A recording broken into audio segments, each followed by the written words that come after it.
औज़ुबिल्लाहि मिनश्शैतानिर्रजीम बिस्मिल्लाहिर्रहमानिर्रहीम। Dear students, पहले भी मैंने आपको बताया था, डेमो क्लासेस आप लोगों ने देख लिए तो मेजॉरिटी स्टूडेंट्स ने ये बोर्ड वाला तरीका जो है उसको पसंद आया, तो इसलिए यही बोर्ड वाला तरीका हम फॉलो कर रहे हैं। इंशाल्लाह हम तो बहुत कोशिश कर रहे हैं, वो तो अल्लाह देख रहे हैं कि यहाँ पर हम जो सिस्टम हमने बनाया है नया है। मैं बार बार आपको बता रहा हूँ, सिस्टम नया है, हमें भी बहुत ज़्यादा प्रॉब्लम्स फेस करने पड़ रहे हैं। ठीक है, आपको भी बहुत ज़्यादा प्रॉब्लम्स फेस करना पड़ेंगे। थोड़ा सा आप लोगों ने सब्र करना होगा, तहम्मुल से आप लोगों ने काम लेना होगा, जज्बात से आप लोगों ने काम नहीं लेना होगा। ये सब कुछ हमारे लिए भी नया है, आपके लिए भी नया है, तो हम भी बहुत ज़्यादा आपसे ज़्यादा प्रॉब्लम्स हम फेस कर रहे हैं, क्योंकि आप तो सिंगल अपने लिए बात करें, ठीक है, और हमारे जो है हज़ारों स्टूडेंट्स हैं, ठीक है, तो हम पे लोड बहुत ज़्यादा है। तो इसलिए जो भी प्रॉब्लम आपको, जो भी इशू आपको हो ऑनलाइन क्लासेस में, तो आप व्हाट्सएप पे मैसेज किया करें। कॉल कोशिश करें मत करें, क्योंकि मोबाइल बहुत ज़्यादा बिजी होते हैं, तो फिर आप लोग ही जो है गिला करते हैं कि लोग फ़ोन नहीं उठा रहे। तो आप कोशिश करें कि व्हाट्सएप जो नंबर दिया गया है या अकेडमी का जो नंबर है उस पर आप मैसेज किया करें, ठीक है, या व्हाट्सएप पे वॉइस मैसेज करें या जो है टेक्स्ट किया करें, ठीक है। बाकी हम कोशिश करें कि आपको एक अच्छा सिस्टम प्रोवाइड करें। पहले भी मैंने आपको बताया था कि हम सेकंड ईयर कोर्स से शुरू करेंगे, और मैं फिर आपको बता रहा हूं कि इस सेकंड ईयर कोर्स को शुरू करने में हमारा मकसद क्या है। देखिए, फर्स्ट ईयर कोर्स जो है वो 1.5 ईयर जो है वो हो जाता है, ठीक है, आपसे भूल गया होता है। तो हम चाहते हैं कि अगर ये जो है लॉकडाउन ख़त्म हो जाए तो फिर हम फर्स्ट ईयर कोर्स अल्लाह करे बहुत जल्द ख़त्म हो जाए, तो हम क्लासेस में डिटेल में पढ़ा लेंगे, क्योंकि वो आप लोगों से भूल गया होता है, ठीक है। तो इसलिए हमने क्या किया, हमने सेकंड ईयर शुरू किया, क्योंकि आप लोग फ्रेश है, ठीक है, सेकंड ईयर कोर्स आपने फ्रेश पढ़ा हुआ है, तो आप इजीली ये पॉइंट्स हासिल कर सकते हैं, आपको समझ आएगी, आपको प्रॉब्लम्स कम होंगे इंशाल्लाह, ठीक है। ये तो हमारा मकसद था कि हम सेकंड ईयर कोर्स शुरू करेंगे, ठीक है। मकसद हमारा इसमें यही है, क्योंकि आप लोगों के जहन में ये होगा कि फर्स्ट ईयर को क्यों छोड़ा गया। तो फर्स्ट ईयर चूंकि आप लोगों से भूल गया होता है, तो अगर लॉकडाउन खत्म हो जाए तो हम फिजिकली क्लास में जो है वो आपको पढ़ाएंगे, तो आपको ज्यादा फायदा होगा। तो ये तो हमारा जो है सोच है। बाकी खुदा ना ख्वास्ता अगर ये लॉकडाउन बढ़ गया तो फिर तो मजबूरन वो भी हमें ऑनलाइन लेना पड़ेगा। बाकी जो है ये हालात जिस तरह आए हुए हैं, ना हमारा एक्सपेक्टेशन तो ना आप लोगों का एक्सपेक्टेशन था, प्रॉब्लम्स बहुत ज़्यादा है, ठीक है। तो अल्लाह हमें इस प्रॉब्लम से बचाए। कोशिश करें अकेडमी आप लोग ना आए, क्योंकि वबा बहुत ज़्यादा बढ़ गया है, बहुत ज़्यादा बढ़ गया है, हॉस्पिटल्स में जगह वगैरह ख़त्म हो गए हैं। तो कोशिश करें आप अकेडमी ना आए, ठीक है। फ़ोन पे ही अगर आपका मसला हल हो जाए तो ज़्यादा बेहतर होगा, ठीक है, क्योंकि हालात बहुत ज़्यादा बिगड़ गए, बीमारी बहुत ज़्यादा तकरीबन हर घर तक पहुँच गए, तो बहुत ज़्यादा एहतियात करें, ठीक है। मैं स्टार्ट कर रहा हूँ सेकेंड ईयर, फर्स्ट चैप्टर है इलेक्ट्रोस्टैटिक्स, ठीक है। ये आपके पास फर्स्ट चैप्टर है सेकेंड ईयर कोर्स का।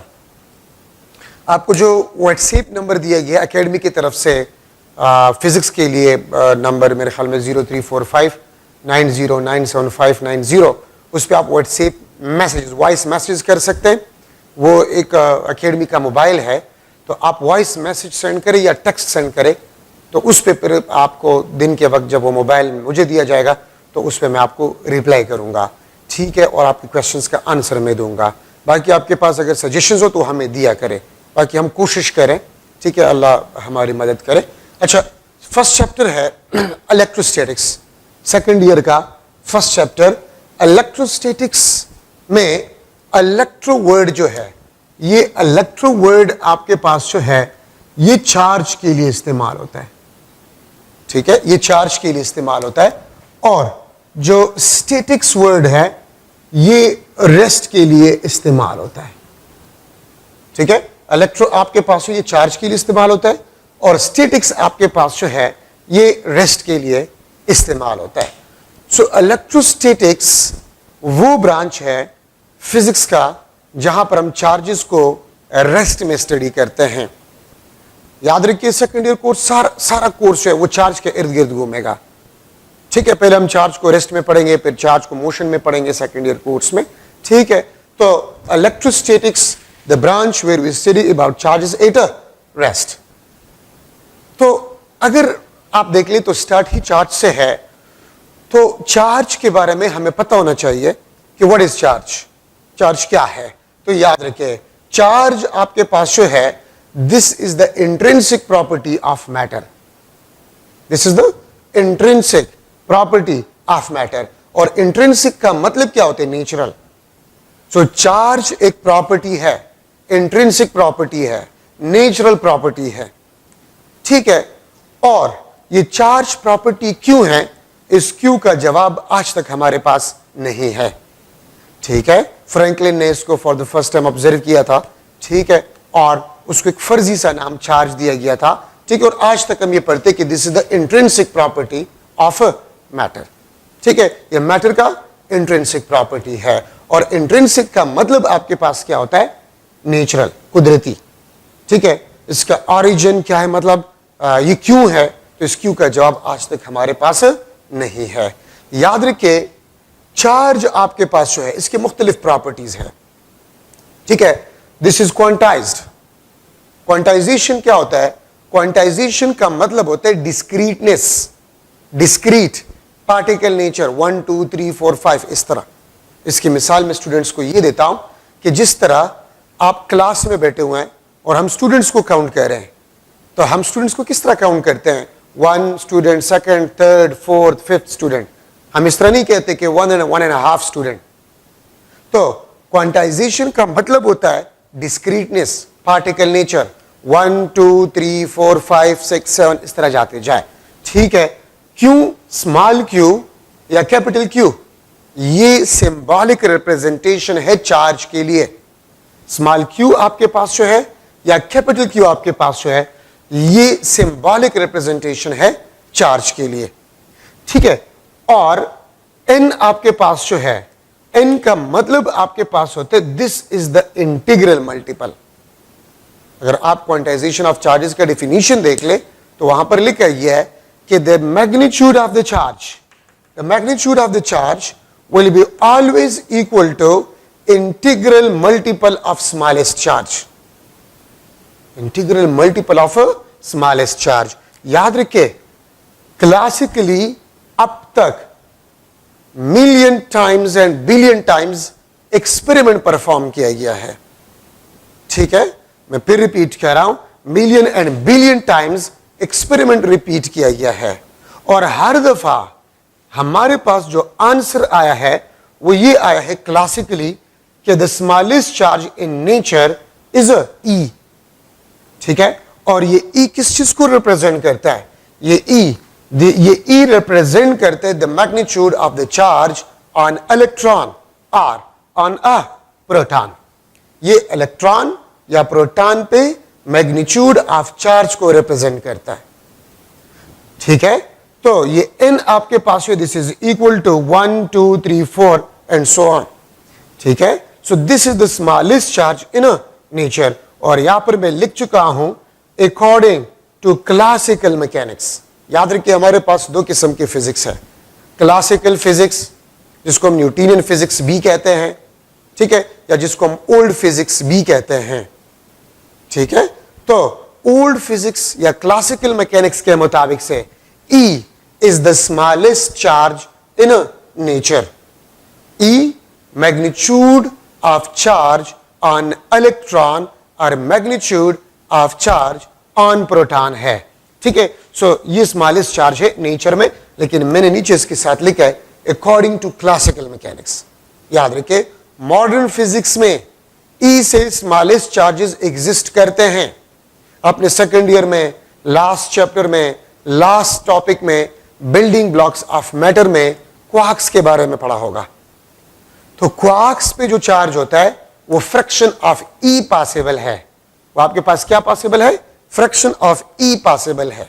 आप देख सकते हैं लास्ट चैप्टर, लास्ट टॉपिक, ठीक है, सेकेंड ईयर कोर्स का बिल्डिंग ब्लॉक्स ऑफ मैटर में क्वार्क्स के बारे में कि ई से स्मॉलेस्ट चार्जेस एग्जिस्ट करता है।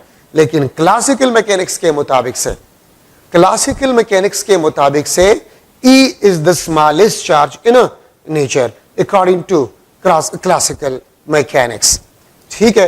यहां पर मैं लिख चुका हूं कि fraction of charge E is not possible.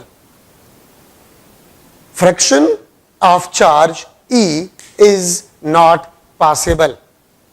ठीक है, मतलब मेरे कहने का यह है कि आपके पास 1/3E, ये फ्रैक्शन है ना, 1/3E, ये E से स्मॉलेस्ट चार्ज है, तो ये क्लासिकल मैकेनिक्स कहता है कि पॉसिबल नहीं है। 2/3E, ये फ्रैक्शन है E का, ये पॉसिबल नहीं है।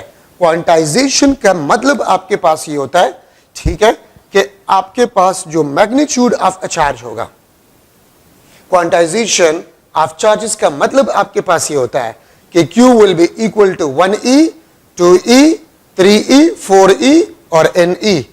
ठीक है, n इंटीग्रल, n आपके पास जो होता है n, ये n किस चीज को रिप्रेजेंट करते हैं, यहां पर मैं लिख चुका हूं, n इंटीग्रल मल्टीपल, इंटीग्रल को कहते हैं 1 2 3 4। ठीक है, तो n का मतलब आपके पास ये होता है, so Q is equal to 1E, 2E, 3E, 4E, इस तरह पॉसिबल है, और fraction of E is not possible. ठीक है, E का फ्रैक्शन आपके पास जो है वो पॉसिबल नहीं है। ठीक है, और आप लोगों ने ये देखा होगा, मैं यहां पर ये भी लिख लेता हूं कि E is the magnitude of charge on electron and proton. ठीक है, एक बात याद रखिए, ये मैं बात फर्स्ट ईयर में करता हूं, फर्स्ट चैप्टर में अक्सर, कि मैग्नीट्यूड कभी भी नेगेटिव नहीं हो सकता। आपको पता है कि हमारे पास दो किस्म के नेचर ऑफ चार्जेस होते हैं, पॉजिटिव एंड नेगेटिव।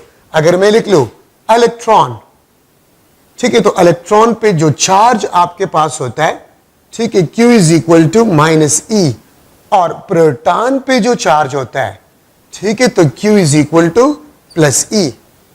तो ये आपके पास जो है प्रोटॉन पे जो चार्ज है पॉजिटिव है, ठीक है, और इलेक्ट्रॉन पे जो चार्ज है वो नेगेटिव है। ठीक है, मैं अगर इलेक्ट्रॉन के लिए Q नेगेटिव इस्तेमाल करूं या QE इस्तेमाल करूं, चले QE, और इसके लिए मैं QP इस्तेमाल कर रहा हूं, तो एक बात याद रखिए, the magnitude of a charge on electron is equal to the magnitude of a charge on a proton is always equal to E।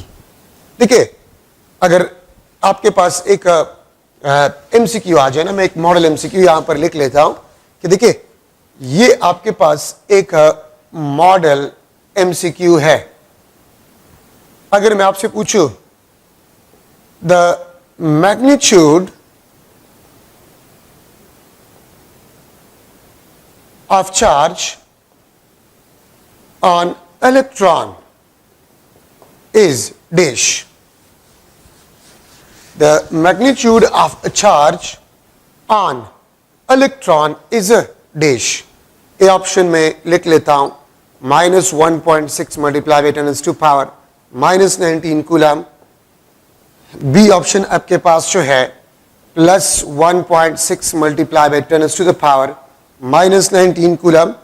C option आपके पास जो है that is 9.1 multiply by 10⁻⁻, -19 coulomb, और डी ऑप्शन आपके पास -9.1 multiply by 10⁻⁻⁻19 coulomb. ठीक है, अब देखिए मैंने क्या लिखा है यहां पर, this is the model MCQ। ये आपके पास एक मॉडल MCQ है, ठीक है, कि the magnitude of charge on electron is a dash. ठीक है, इलेक्ट्रॉन पे मैग्नीट्यूड ऑफ चार्ज किस चीज को, मैग्नीट्यूड ऑफ चार्ज क्या होगा? A option -1.6 multiply by 10⁻⁻19 coulomb, B option +1.6 multiply by 10⁻⁻19 coulomb, C option 9.1 multiply by 10⁻⁻19 coulomb, D option आपके पास जो है -9.1 मल्टीप्लाई बाय 10⁻⁻19 कूलम। तो देखिए, मैंने पूछा क्या है आपसे, MCQs में एक बात आप लोग याद रखें कि क्वेश्चन को समझे कि आपसे मांग क्या आ रहा है, दैट इज इंपॉर्टेंट। आपसे मांग रहा है the magnitude of a charge, और पहले मैंने आपको बता दिया है कि मैग्नीट्यूड कभी भी नेगेटिव नहीं हो सकता, मैग्नीट्यूड कभी भी नेगेटिव नहीं हो सकता। तो आपके पास this is the correct option. Plus 1.6 multiply by 10⁻⁻⁻19 coulomb. अगर मैं इस एमसीक्यू में आपसे ये पूछूं कि the charge on electron is, अगर मैं ये काट लूं, सिर्फ मैं पूछ लूं आपसे कि the charge on electron is dash, तो फिर ए ऑप्शन आंसर होगा। लेकिन मैंने आपसे पूछा है कि मैग्नीट्यूड ऑफ इलेक्ट्रॉन क्या होगा। देखिए एक मॉडल एमसीक्यू मैंने उस मैग्नीट्यूड वाले बात पे बना लिया है कि मैग्नीट्यूड कभी भी नेगेटिव नहीं हो सकता, मैग्नीट्यूड इज ऑलवेज पॉजिटिव। ठीक है, ये बात याद रखिए। सो आपके पास ये आंसर है। अगर मैं आपसे पूछ लूं कि द चार्ज ऑन इलेक्ट्रॉन, अगर मैं इसको मिटा दूं, ठीक है, अगर मैं इसको मिटा दूं द चार्ज ऑन इलेक्ट्रॉन, तो फिर ये आपके पास आंसर नहीं होगा। ठीक है, अगर मैं आपसे पूछूं the charge on electron is, तो फिर आपके पास ये आंसर होगा। ठीक है, अगर मैं सिर्फ आपसे पूछूं कि द चार्ज ऑन इलेक्ट्रॉन, तो वो आपके पास -1.6 मल्टीप्लाई बाय 10⁻⁻19 कूलम होगा। ठीक है, तो ये आपके पास इसका आंसर होगा। ठीक है, तो ये मॉडल एमसीक्यू है इस चार्जेस में। अच्छा, अब यहां पर आपको पता है, ठीक है, इस तरफ हम नहीं जाते कि ये आप लोग जानते हैं कि similar charges repel and opposite charges attract. ठीक है, तो उसकी वो एक आसान सी बात है और वो आप लोग जो है वो जानते हैं। ठीक है, अच्छा, अब ये तो आपके पास क्वांटाइजेशन ऑफ चार्जेस जो है वो था। अब यहां पर हम ले रहे हैं कि चार्ज आपके पास है वो कंजर्व भी होता है, कंजर्वेशन ऑफ चार्ज। ठीक है, इसका मतलब आपके पास ये होता है कि the magnitude of charge is always conserved. The magnitude of charge is always conserved. ठीक है, या इस तरह भी मैं लिख सकता हूं, इस तरह भी मैं इसको लिख सकता हूं कि the net charges produces, the net charges produced during any process will be always। अच्छा, कंजर्वेशन ऑफ चार्जेस के डिफिनीशंस मैंने लिख लिया है, जो कि आप लोगों ने देख लिया कि किसी भी प्रोसेस के दौरान जो नेट चार्जेस प्रोड्यूस होते हैं वो जीरो होते हैं। The net charges produced during any process is always zero. The charges can neither be created nor be destroyed. ये definition था। अब इसका मतलब ये है कि चार्जेस नेचर में हमेशा कंजर्व होते हैं। अपने आप से ना हम चार्जेस पैदा कर सकते हैं ना उसको हम खत्म कर सकते हैं। तो आप ये देखें कंजर्वेशन ऑफ चार्ज को, मैंने एक एग्जाम्पल यहां पर लिखा है कि अगर आपके पास रॉड है, ठीक है, और ये क्लॉथ है, ये आपके पास रॉड, ये आपके पास क्लॉथ है। फॉर एग्जाम्पल ये क्लॉथ, लेट्स सपोज ये आपके पास क्लॉथ और ये रॉड है, मैंने इस तरह इसको रब किया और रबिंग से इस पे 4 पॉजिटिव चार्जेस आ गए, इस पे 4 पॉजिटिव चार्जेस आ गए, इस पे 4 नेगेटिव चार्जेस आ गए क्लॉथ पे। This is the magnitude of the charge on a rod +4e, this is the magnitude of the charge on cloth -4e। ठीक है, इस पे 4 नेगेटिव चार्जेस है, इस पे 4 पॉजिटिव चार्जेस है, इसने 4 इलेक्ट्रॉन्स लॉस किए हैं, इसने 4 इलेक्ट्रॉन्स गेन किए हैं। ये बात दोबारा से सुने, रॉड ने 4 इलेक्ट्रॉन्स को लॉस किया है और क्लॉथ ने 4 इलेक्ट्रॉन्स को गेन किया है। तो जितने इस रॉड ने इलेक्ट्रॉन्स लॉस किए हैं, इस क्लॉथ ने उतने इलेक्ट्रॉन्स गेन किए हैं। तो एक पे पॉजिटिव चार्ज है, दूसरे पे नेगेटिव चार्जेस है। ठीक है, QR is equal to +4e, Q cloth is equal to -4e। अगर आप यहां पर देखें, during rubbing the net charges produces is equal to the sum of charges on a rod and the charges on a cloth. ठीक है, rod पे charge +4e, cloth पे charge -4e, the net charges produced during this process is always a 0. ठीक है, तो देखिए +4e -4e rod पे +4e cloth पे -4e, this is equal to 0. So the net charges produces on a rod is equal to -4e, the net charges produces on a cloth is equal to +4e. इस process के दौरान net charges 0, इस सारे process rubbing सारे process के दौरान net charges produces is 0, लेकिन rod और क्लॉथ पे नेट चार्जेस मौजूद है. अब यहां पर एक मॉडल एमसीक्यू मैंने लिख लिया है. ठीक है, अगर आपसे क्वेश्चन किया जाए कि the net charges produces on a rod is, rod पे नेट चार्जेस जो प्रोड्यूस हो गए, ठीक है, वो क्या होगा, इसमें आंसर क्या होगा? A option +4e, B option -4e, C option 0, D option none of these. तो देखिए मैंने आपको कंजर्वेशन ऑफ चार्जेस में बता दिया है कि the net charges produces during any process is always 0. Process के दौरान नेट चार्जेस 0 होंगे, लेकिन अगर मैं आपसे पूछूं कि the net charges produces on a rod, तो आप देख सकते हैं रॉड पे तो नेट चार्जेस है, क्लॉथ पे भी नेट चार्जेस है, लेकिन इस प्रोसेस के दौरान जो नेट चार्जेस है वो 0 है. ठीक है, so the net charges produces during this process is a 0, लेकिन रॉड पे चार्जेस जो है वो +4e है. सॉरी, ये मैंने माइनस लिखा था, रॉड पे +4e है और क्लॉथ पे -4e है. ये थोड़ा सा ठीक करे. ठीक है, रॉड पे नेट चार्जेस +4e क्योंकि उस पे प्लस है और क्लॉथ पे -4e है. तो आप देख सकते हैं कि this will be the answer. The net charges on produces on a rod is +4e. अगर मैं आपसे पूछूं कि the net charges produces during this process, during this process when we rub a rod with a cloth, so फिर 0 answer होगा. अगर मैं आपसे पूछूं the net charges produces on a cloth, तो -4e. The net charges produces in this process 0, the net charges produces on a rod +4e. तो याद रखिए, ये मैं थोड़ा सा फिर स्लो आपको बता रहा हूं कि किसी भी प्रोसेस के दौरान नेट चार्जेस 0 प्रोड्यूस होते हैं, लेकिन उस प्रोसेस के दौरान इंडिविजुअल बॉडी पे नेट चार्जेस 0 नहीं होते.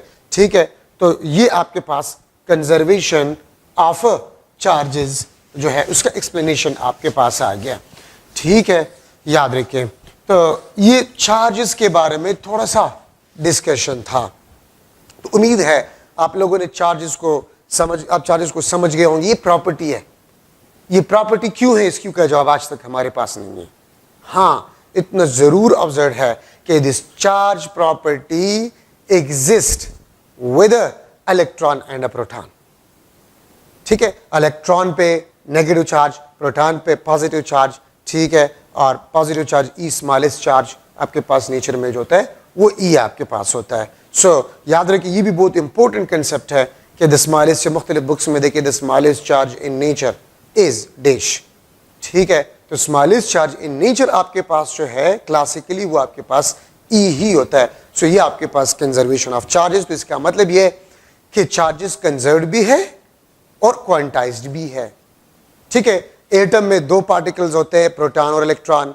प्रोटॉन इजीली न्यूक्लियस से आप नहीं निकाल सकते, तो इलेक्ट्रॉन के एक्सचेंज की वजह से ही चार्ज प्रॉपर्टी डेवलप होता है डिफरेंट बॉडीज पे. ठीक है, तो ये बात याद रखें. तो ये थोड़ा सा इंपॉर्टेंट डिस्कशन था चार्ज. अच्छा देखिए, सम इंपॉर्टेंट चार्जेस, ये चार्जेस आप इस चैप्टर में यूज करेंगे, तो मैं पहले से इसको करवा लेता हूं. Source charge, the charge whose field strength studying by using some other charge, that is test charge. इसका मतलब ये है कि आप किसी चार्ज की फील्ड को स्टडी करना चाहते हैं by using some other charge. या मैं इस तरह भी कह सकता हूं कि let's suppose ये आपके पास एक चार्ज है, सोर्स चार्ज. सोर्स चार्ज को आपके बुक वाले ने Q से रिप्रेजेंट किया, मैं भी स्मॉल q से इसको रिप्रेजेंट कर रहा हूं. अगर मैं इस फील्ड को स्टडी करना चाहता हूं, तो देखिए इस फील्ड को ऑब्जर्व करने के लिए या इस फील्ड स्ट्रेंथ को कैलकुलेट करने के लिए मुझे एक दूसरे चार्ज की जरूरत होगी. ठीक है, वो दूसरा चार्ज टेस्ट चार्ज कहलाएगा। ठीक है, तो सोर्स चार्ज वो चार्ज होते हैं जिसकी फील्ड को हम स्टडी करते हैं। सोर्स चार्ज वो चार्ज है जिसकी फील्ड को हम स्टडी करते हैं। तो फील्ड, जिस फील्ड को आप स्टडी करते हैं वो फील्ड जिस चार्ज का होता है वो चार्ज सोर्स चार्ज कहलाता है, क्योंकि इलेक्ट्रिक फील्ड का सोर्स चार्ज ही होता है। जिस फील्ड को आप स्टडी करते हैं तो उसका सोर्स भी चार्ज होगा और वही चार्ज सोर्स चार्ज कहलाता है। ठीक है, अच्छा, अब अगर लेट सपोज इस रूम में कोई मुझसे ये पूछे कि इलेक्ट्रिक फील्ड है कि नहीं है, तो मैं क्या करूंगा? मुझे एक चार्ज की जरूरत होगी। वो चार्ज मैं अगर इस रूम में ले आऊं और वो फोर्स एक्सपीरियंस करे, तो इसका मतलब यह है कि इस रूम में इलेक्ट्रिक फील्ड है और उस इलेक्ट्रिक फील्ड का जो सोर्स होगा वो एक चार्ज होगा और वो चार्ज सोर्स चार्ज होगा। तो देखिए, मैं जो चार्ज इस रूम में ले आया वो टेस्ट चार्ज होगा। ठीक है, और इस रूम में जिस चार्ज का फील्ड है वो सोर्स चार्ज होगा। ठीक है, और ये बात भी याद रखिए, आपके बुक वाले ने टेस्ट चार्ज को Q0 से रिप्रेजेंट करे। बीइंग माय स्टूडेंट्स, एक बात याद रखिए, symbolic representations are not too much important. Symbols आप कुछ भी इस्तेमाल कर सकते हैं। सोर्स चार्ज के लिए Q इस्तेमाल किया गया है और टेस्ट चार्ज के लिए Q0 इस्तेमाल किया गया है। ठीक है, अच्छा, अब थर्ड वन आपके पास जो है पॉइंट चार्ज। अच्छा, एक और बात मैं आपको बताते चलो कि ये जो टेस्ट चार्ज है, this is the primary source to study the field strength of a source charge. Primary source, ठीक है, जिससे आप सोर्स चार्ज की फील्ड स्ट्रेंथ को स्टडी कर सकते हैं। ठीक है, तो ये आपके पास एक प्राइमरी सोर्स है। मैं इसके सामने ही लिख लेता हूं, एक प्राइमरी सोर्स है। This is the primary source to study field of source charge. Study of field of source charge. Primary source to study the field of source charge, वो टेस्ट चार्ज होता है।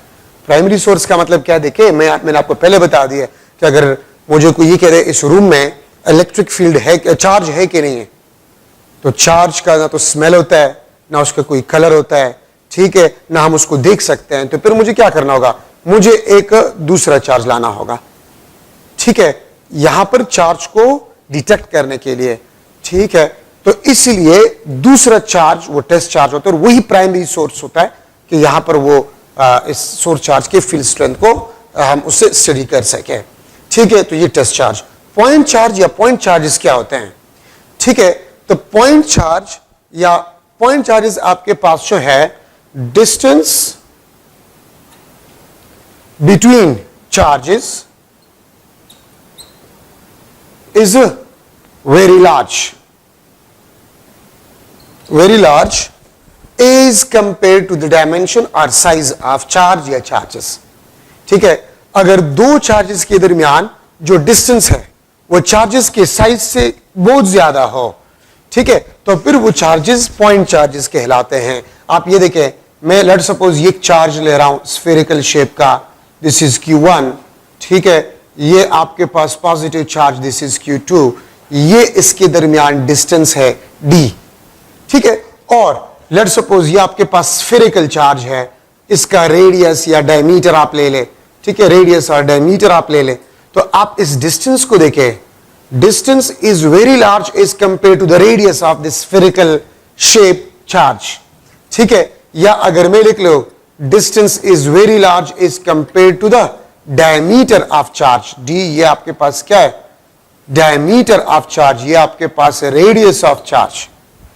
ठीक है, तो फिर ये चार्जेस आपके पास जो होंगे Q1 एंड Q2, ये फिर आपके पास पॉइंट चार्जेस कहलाते हैं। Q1 और Q2 आपके पास ये पॉइंट चार्जेस होंगे। मैं स्टूडेंट्स को क्या मिसाल देता हूं पॉइंट चार्जेस का, जिससे वो आसानी से समझ जाते हैं। ठीक है, अगर आपके सर के ऊपर से जहाज गुजर रहा है, आप जहाज को देखें तो वो आपको पूरा जहाज ही नजर आएगा, उसके डायमेंशन सब कुछ आपको जहाज के नजर आएंगे। लेकिन वो जहाज आपसे दूर जा रहे हैं, आप उसको देख रहे हैं, वो आपसे दूर जा रहे हैं, आप उसको देख रहे हैं। जब वो आपसे इतना दूर जाए कि आपका और जहाज के दरमियान जो डिस्टेंस है वो बहुत ज्यादा हो, as compare to the dimension और साइज ऑफ द एरोप्लेन, तो वो आपको एक पॉइंट नजर आता है, वही जहाज आपको एक पॉइंट नजर आता है। ठीक है, तो आपका और जहाज के दरमियान जो डिस्टेंस है वो जहाज के साइज से बहुत ज्यादा है, तो वो जहाज आपको एक पॉइंट नजर आएगा, आप उस एरोप्लेन को हम पॉइंट एरोप्लेन कहेंगे। दूसरा एग्जांपल मैं आपको ये देता हूं कि आप एक पहाड़ी इलाके में जा रहे हैं, पहाड़ के चोटी पे कोई घर है, ठीक है, या कोई मस्जिद है, आप उसके नजदीक करें, वो आपको पूरा घर या मस्जिद नजर आएगा। लेकिन अगर गाड़ी में आप जा रहे हैं, बहुत दूर जा रहे हैं, बहुत दूर जा रहे हैं, जब आपका और गाड़ी के दरमियान डिस्टेंस बहुत ज्यादा हो जाए, ठीक है, पहाड़ और गाड़ी के दरमियान डिस्टेंस बहुत ज्यादा हो जाए, वही घर या वही मस्जिद आपको एक पॉइंट नजर आएगा। ठीक है, तो अब हम उस घर को पॉइंट घर, ठीक है, या मस्जिद को पॉइंट मस्जिद या पॉइंट मॉस्क कह सकते हैं। ठीक है, तो ये थोड़ा सा आपके पास पॉइंट चार्ज या पॉइंट चार्जेस के लिए डिफिनीशन आपके पास है। सो आप डिफिनीशन को देख सकते हैं कि if the distance between charges is very large is compare to the dimension, dimension में साइज वगैरह सब कुछ आ जाते हैं। ठीक है, तो फिर उसको हम कहते हैं पॉइंट चार्जेस। तो ये थोड़ा सा इंट्रोडक्शन था चार्जेस के बारे में। ठीक है, अब इसके बाद हम चार्ज डेंसिटी को डिस्कस करेंगे। ठीक है, कि व्हाट इज चार्ज डेंसिटी मैं आपको हर एक लेक्चर में बताऊंगा कि इसके बाद मैं क्या पढ़ाऊंगा, ताकि आपको अगर कल का लेक्चर हो तो आपने एक नजर उसको जो है वो जरूर पढ़ा हो तो आपके लिए आसान होगा। कल नेक्स्ट लेक्चर जो होगा उसमें मैं चार्ज डेंसिटी पढ़ाऊंगा। ठीक है, linear charge density, surface charge density, volume charge density. ठीक है, आपके कोर्स में फर्स्ट सेकंड ईयर के फर्स्ट चैप्टर में यूज हुए हैं ये, तो वो मैं एक्सप्लेन करूंगा, और कूलम्स लॉ इंशाल्लाह कल के लेक्चर में मैं एक्सप्लेन करूंगा। ठीक है, सजेशंस दिया करें इंशाल्लाह। लेक्चर्स में आपको कोई ना कोई प्रॉब्लम जरूर आएंगे। ठीक है, सिस्टम नया है, मैं बार बार आपको बता रहा हूं, तो सब्र से काम लेना होगा। आप एक एक बंदे को फोन किया जाएगा और आपसे पूछा जाएगा कि क्या क्या प्रॉब्लम्स आपको फेस कर रहे हैं। ठीक है, थैंक यू सो मच, वस्सलाम।